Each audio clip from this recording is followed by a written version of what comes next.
விஜய் கோர்ட்ல இருக்காரு. விஜய் கிட்ட கேட்குறாங்க, "நீங்க தான் வெண்ணிலாவ மாடியிலேருந்து கீழ புடிச்சு தள்ளி விட்டீங்களான்னு?" கேட்குறாங்க. "இல்ல நான் தள்ளி விடல" அப்படின்னு விஜய் சொல்றாரு. "சரி, அத நிரூபிக்க உங்ககிட்ட சாட்சி இருக்கான்னு?" கேட்குறாங்க ஜட்ஜி.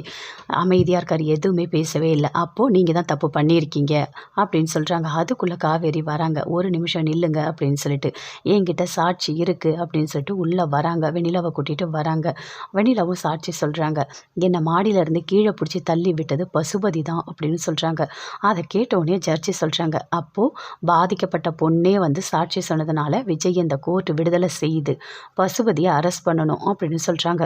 அத கேட்டோனே விஜய் ரொம்ப சந்தோஷப்படுறாரு. விஜய் வெளிய வந்தவுடனே காவேரி தாத்தா, பாட்டி எல்லாருமே ரொம்ப சந்தோஷப்படுறாங்க. அப்படியே விஜய் காவேரி அப்படியே ஹக் பண்ணிக்கிறாரு. பயங்கரமா சந்தோஷப்படுறாங்க. அப்போ காவேரி நினைக்கிறாங்க, எப்படியாவது விஜய வெண்ணிலாவோட சேர்த்து வச்சிடணும். நாம விஜய விட்டு பிரிஞ்சு போயிடணும் அப்படின்னு யோசிச்சுட்டு இருக்காங்க.